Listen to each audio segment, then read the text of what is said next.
নাগরিক পার্টির যিনি আহ্বায়ক নাহিদ ইসলাম উনি বলেছেন যে বাংলাদেশ একটা অনুষ্ঠানে উনি বলেছেন যে বাংলাদেশ এখন গুরুত্বপূর্ণ সন্ধিক্ষণে রয়েছে। টেকসই ও গণতান্ত্রিক পথ কেবল জন আকাঙ্ক্ষা ও কাঠামোগত সংস্কারের উপর ভিত্তি করে প্রতিষ্ঠিত হতে পারে। তাই নির্বাচনের তারিখ ঘোষণার আগে জুলাই সনদ ঘোষণা গুরুত্বপূর্ণ। নির্বাচনী মন্তব্য করেছেন বিএনপির সিনিয়র যুগ্ম মহাসচিব রুহুল কবির রিজভী। উনি বলেছেন শেখ হাসিনা এই দেশ থেকে অবাধ সুষ্ঠু নির্বাচনকে কার্যত জাদুঘরে পাঠিয়েছিলেন।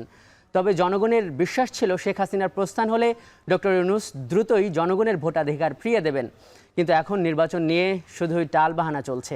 সংস্কার তো অনেকেই চাইছে, কিন্তু এই যে মানে নির্বাচনের তারিখ ঘোষণার আগে জুলাই সনদ দরকার, মানে দুইটা একসাথে, কিংবা নির্বাচনের তারিখটা যদি আগে ঘোষণা করে দেয়া হয় যে অমুক তারিখে নির্বাচন, মানে সেখানে সমস্যাটা আসলে কি? মানে এরকম উদাহরণ তো আছে যে 2-3 বছর আগেও নির্বাচনের তারিখ ঘোষণা করা হয়।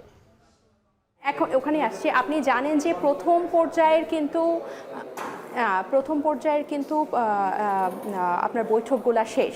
এই জুলাই সনদ যে সংস্কারের ভিত্তিতে হবে সেইগুলোর কিন্তু প্রথম পর্যায়ে শেষ এবং দ্বিতীয় পর্যায়ের কিন্তু বৈঠক চলছে।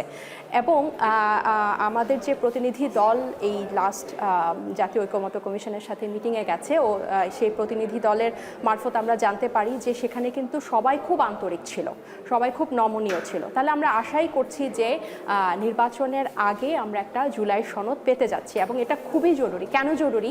কারণ আপনি যদি নির্বাচনের তারিখটা এই মিনিমাম একটা সংস্কারে ঐক্যমত আসার আগে আপনি যদি নির্বাচনের তারিখটা ঘোষণা হয়ে যায়, সেক্ষেত্রে হবে কি যে পুরো মনোযোগটা, নির্বাচন একটা বিশাল একটা কর্মযোগ্য, একটা প্রতিদ্বন্দ্বিতামূলক একটা পরিবেশ তৈরি হয়ে যাবে। তখন কিন্তু এই জুলাই সনদটা কিন্তু তার যে একটা এখন গতিপথ আছে এটা ব্যাহত হবে। এবং আমি যেখানে সেটা কিছুটা হলেও ফিকে হয়ে যাবে এবং নির্বাচন মানে গুরুত্বের জায়গায় চলে আসবে, আপনারা এটা ভাবছেন? আমাদের লাস্ট যে জাতীয় ঐকমত্য কমিশনের সাথে যে সর্বদলীয় যে বৈঠকটা হলো, সেখানে কিন্তু সবাই অনেক আন্তরিক এই সংস্কার বিষয়গুলোতে একমত হওয়ার জন্য, যেটা আমাদের প্রতিনিধি দলের মারফত আমরা জানতে পেরেছি।